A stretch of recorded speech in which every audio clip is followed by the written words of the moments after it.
Welcome to Influential Sports, where I mainly talk about sports and sometimes do vlogs like you see here. So no normal intro for this, but it will be some sports related stuff later in the vlog. But yeah, first midterm came in my math class, which is online math class, online basic math, and I took it online that way I don't fall behind and I can get all my maths done in the order that I'm able to get them done in, and I'll be finished by junior year, first semester more than likely. So first three chapters wasn't that bad, really until like chapter 3, because chapter 1 and 2 was easy. Chapter 3 is where it got a bit harder, but it still wasn't like super difficult. So then I had the midterm this past week. This is the 6th week, or this is my 6th week of college. Just 4th week of classes, as well from what y'all gonna be seeing. Once y'all see this, I'll be starting my 7th week and 5th week of classes. But the 6th week of but from this vlog, it's my 6th week of college, 4th week of classes, and this was a midterm. The score you see is the score for my first midterm of the year. First midterm in my math class. Got 23 out of 30. So I was one more question away from getting 80%. If I would have got 24 out of 30, I would have been at 80%, which is what I was aiming for. And now I didn't get that this time, but I can improve on that and try to get it on the next midterm, which is in 5 weeks. So yeah, once I take that next midterm, I feel like I should be more prepared for that. And then I studied, I studied for it. I did the homework, did the quizzes, got good grades on those. So 77 won't bring my grade down too much, but I would have preferred to have 80%, because you never want to settle for less. So next midterm, I'm definitely aiming to get an 80%. I'll probably spend more time on it.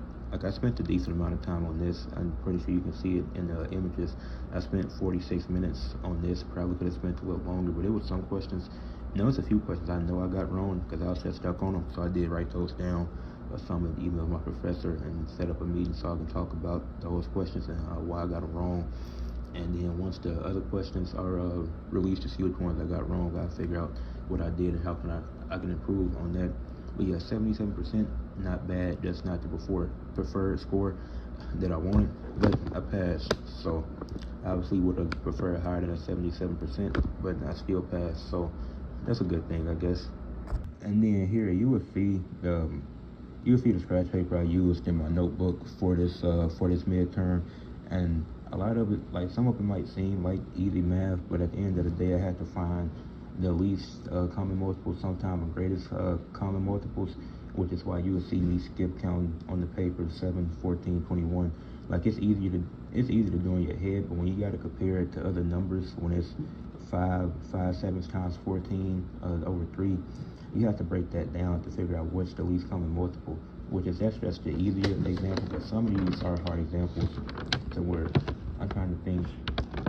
Like, some of these, that's what it required me to write down these numbers so I can know exactly which numbers to use to try to find the common factors. Like, it was one that was 5, it was 3/5 times plus 1/2 times 3/8 or something like that. So then I had to write down 5, 2, and 8 and skip count all of those to find out what's the lowest number that all of them going to. So that's just the scratch paper I used. And on the last one, you will see some of the 2 of the questions I wrote down to talk to my professor about to figure out where I went wrong with those. But yeah, I used about 3 pages of my notebooks as scratch paper for this midterm. So I feel like I did a pretty good job and was pretty focused while doing it. It was just a few questions that I really didn't understand, so I'm gonna ask my professor about. So then next time, if I see something similar to that on the midterm, I know what to do. So I got a really cool opportunity to work at ESPN Plus with their production studio. It's one here on campus at the University of Akron, and it's not too far away from my dorm, so I was able to start that. I started that with the women's soccer game, which was on Thursday. I had stuff to do during the second half, so I only stayed for the first half of it, which I mainly focused on, or just getting to know some of the systems and stuff that was back there in the production room, knowing when make certain camera cuts. I did a little bit with the replay analyst, which is basically just the replay analyst. All that entails is rewinding to certain stuff and clipping parts out of it to turn those into highlights at the end. That's what a lot of teams use to post their highlights on their YouTube channels when they have like the 10-minute highlights like in the NFL and the NBA after the games. They have to do those, and it's just for college sports, so the highlights are a bit shorter, probably around 6 minutes, 6 to 8 minutes. So just finding those certain clips, knowing what to clip out. Then one of the guys, they showed me how to do it. Then I was able to do it too on my own before I had to leave and do something. Then I was just learning some of the other systems that was in the production room. Then that's just what I did on this Thursday. Didn't do too much. Kind of just sat back and learned, but I did get to do a little bit of hands-on stuff, rewinding it back to find certain clips, or just rewinding, just so we could see what was going on. To make like we was also watching the game while also learning at the same time, so to see if it was a call that the referees missed, and we could go back to that just to see. Like that didn't necessarily have to be in the clip, and then it was certain buttons we would have to push so we could say the clip. So it was a really cool experience. Had fun with it the first day, and then yeah, it was a cool experience. I enjoyed it. The dodgeball practice was light because we didn't do too much at that. Well, we still did the whole time. We ended a few minutes early so we could figure out the ride situation since we're gonna be carpooling there. Since the first tournament is 2 hours away. But yeah, it was smooth. We went through. We really just went through drills and stuff like that. It wasn't like too crazy.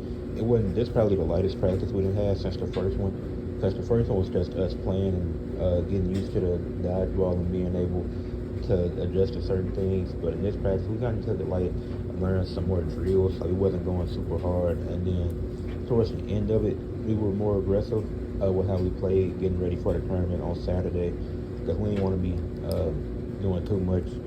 So I made sure to use some ice after that. Like I said, I'm just starting using the ice after every dodgeball practice for my right shoulder. Sometimes my left one, just depending. And then I'm still taking the medicine for my shoulder. That's to just keep it healed. So yeah, I'm gonna put on. So once I get back from the tournament, I'll put ice on probably. Then I know AEW will be on. I might just have to catch AEW the next day. But then I try to catch WrestlePalooza. But yeah, dodgeball practice was the last practice before our first tournament, and this one is one of our smaller tournaments, so we're going to have bigger tournaments in the future. So I don't know if I'll be able to get many clips, but if they post it on the college dodgeball Instagram page, and I'll try to get some pictures and clips from that if they post some of those tournament games from that. So what you're seeing here is, so on the second day, I got to shadow the, damn, I'm tired as hell laying down right now. But I'm trying to think, what was it called? Graphics. I was shadowing graphics to see what all that entails. And essentially what graphics does is they're the ones that change the scoreboard. They're the ones that had the stats already ready. And they put up a certain graphic of like this player is leading the league in blocks. Like, let's say Wemby, he leading the league in blocks with 2.8. And that's just, I think he led the league in blocks, but I don't know what number.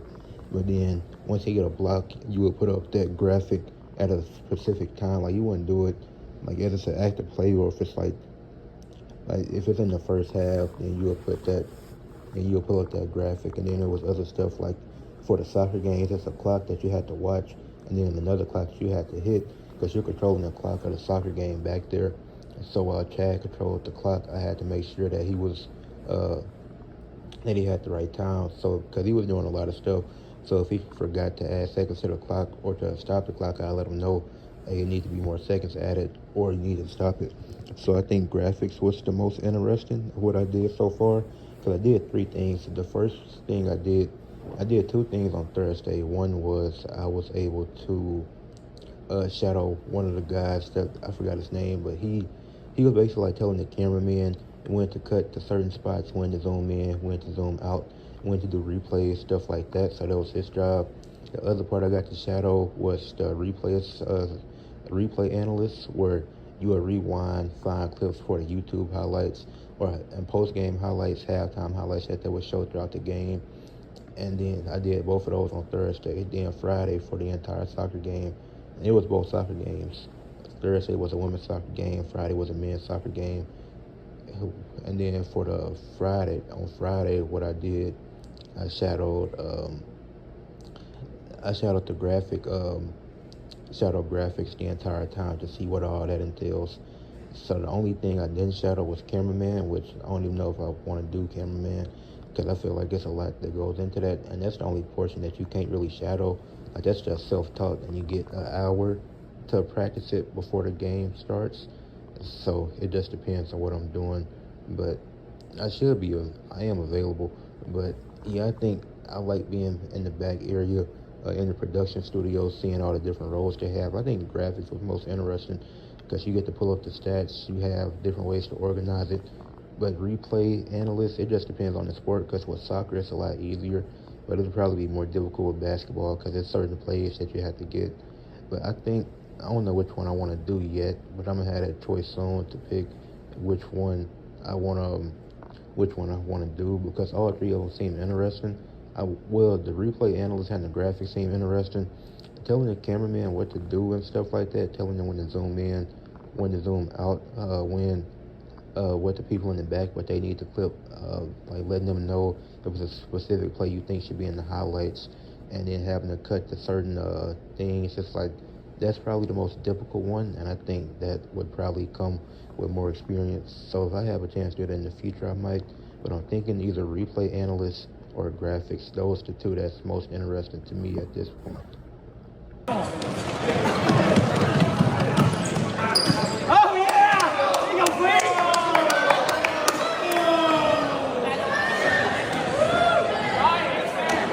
Yep, that's out, that's out.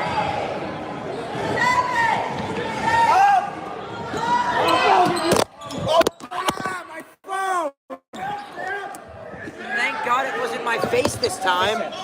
I don't know how to fix this. You're filming. Okay, but we don't want tripods like this. What there. are you doing? Put the phone there. It goes here. See, I told you I use a different tripod. I don't know how to fix yours. But yes, it is funny that I'm a film major. I don't know how to use it. That was really close to being my face for the third time today.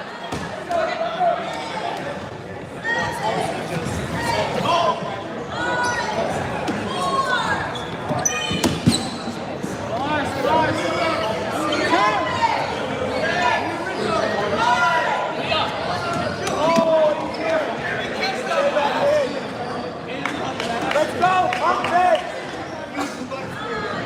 On the throw line!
Get up! Don't let them get that! Team pro! Talk! You don't need it! You don't need it! Hit! No way!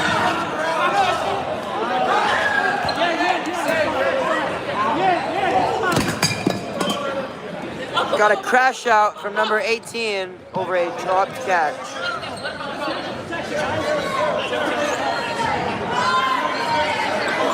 I don't care, man. It's all right. It's all right.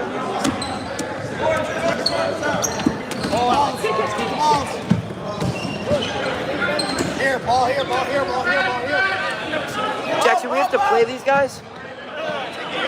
Jeez.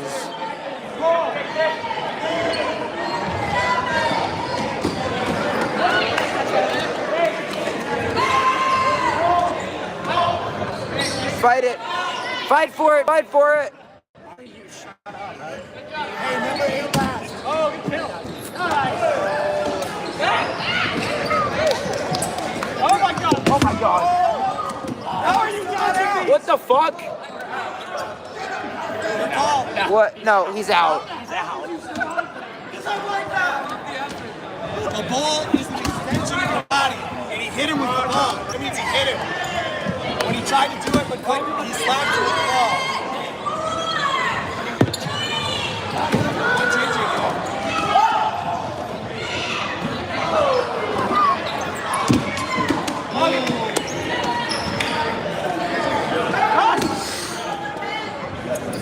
I couldn't understand what you were pointing to me earlier for. I just put the pieces together, you ass. Don't swear on stream. I thought you muted it. Huh? You muted it. What? Didn't you mute it earlier? I don't think. I thought you muted it when you came over here. No, I checked my battery. Oh, someone from X texted you.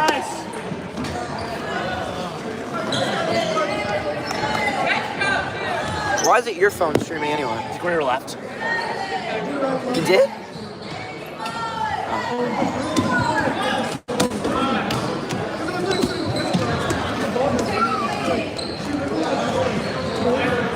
Adam Schaefer, Cowboys and CB. Thank you for the Shefty bomb. Go, Jay!